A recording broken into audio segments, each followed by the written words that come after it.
अब सवाल ये उठता है कि क्या किसी जज पर एफआईआर दर्ज की जा सकती है? अगर हाँ, तो इसके लिए क्या प्रावधान है और किसी जज को हटाने के लिए महाभियोग कैसे चलाया जाता है?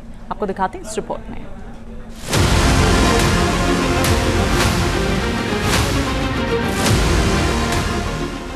जस्टिस वर्मा कैश कांड में क्या अब होगी पुलिस की एंट्री? क्या जस्टिस वर्मा के खिलाफ दर्ज हो सकती है एफआईआर?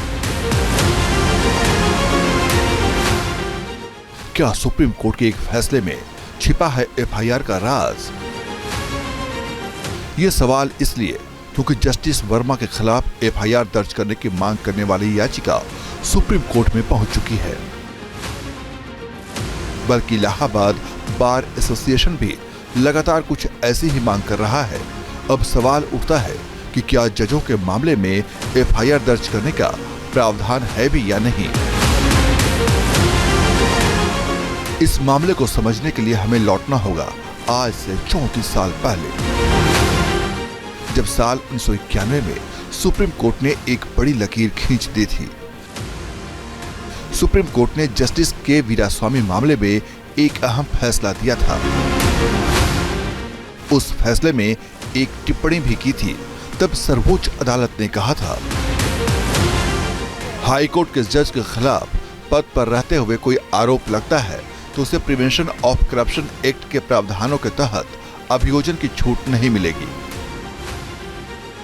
क्योंकि सुप्रीम कोर्ट या हाई कोर्ट के जज भी प्रिवेंशन ऑफ करप्शन एक्ट 1947 के तहत लोक सेवक हैं और इस कानून के तहत उनके खिलाफ भी एफआईआर दर्ज की जा सकती है। हालांकि सुप्रीम कोर्ट के चीफ जस्टिस की पूर्व अनुमति के बिना हाई कोर्ट के जज के खिलाफ आईपीसी की धारा 154 के तहत कोई क्रिमिनल केस दर्ज नहीं किया जा सकता। तब सर्वोच्च अदालत ने एक टिप्पणी और भी की थी और कहा था कि राष्ट्रपति भी एफआईआर दर्ज करने की मंजूरी दे सकते हैं, लेकिन उन्हें सिर्फ चीफ जस्टिस की सलाह पर ही ऐसा करना चाहिए। सुप्रीम कोर्ट की वो टिप्पणी कैश कांड में घिरे जस्टिस वर्मा पर भी लागू होती है, यानी जस्टिस वर्मा के खिलाफ तब तक एफआईआर दर्ज नहीं हो सकती जब तक सुप्रीम कोर्ट के चीफ जस्टिस इसकी इजाजत नहीं दे देते। अब आपके लिए ये जानना जरूरी है कि 1991 के जस्टिस वीरास्वामी मामला था क्या। हाईकोर्ट के एक पूर्व जज के वीरास्वामी के खिलाफ सीबीआई को शिकायत मिली थी। साल 1976 में उनके रिटायरमेंट से 1.5 महीने पहले उनके खिलाफ एफआईआर दर्ज की गई थी। 1977 में उनके खिलाफ आय से अधिक संपत्ति के मामले में आरोप पत्र भी दायर हुआ था। तब जस्टिस के वीरास्वामी ने दलील दी कि 1947 के कानून के प्रावधान हाईकोर्ट के जजों पर लागू नहीं होते। एक दलील यह भी थी कि किसी जज को हटाने की शक्ति सिर्फ संसद के दोनों सदनों को ही है। इसके बाद से ही जजों के खिलाफ एफआईआर दर्ज करने से पहले सीजीआई की राय जरूरी हो गई।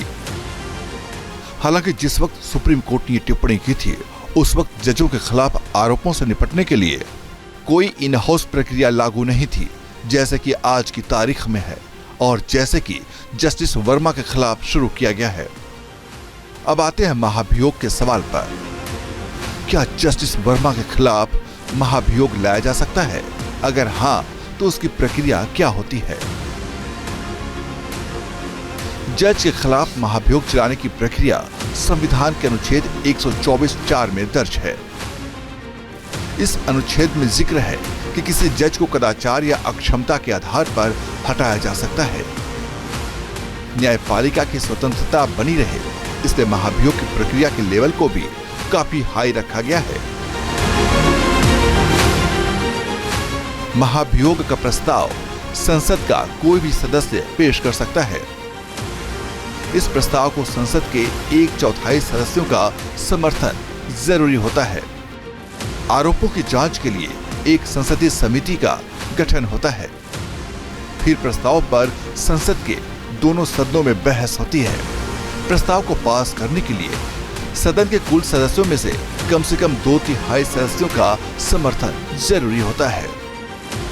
प्रस्ताव पारित होने पर राष्ट्रपति जज को हटाने का आदेश जारी करते हैं।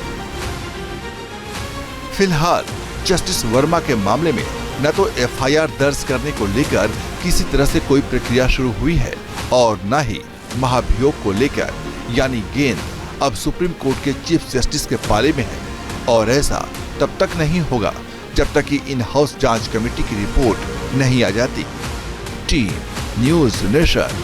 न्यूज़ नेशन अब व्हाट्सएप पर खबरों के ताजा अपडेट के लिए न्यूज़ नेशन के इस क्यूआर कोड को स्कैन करें।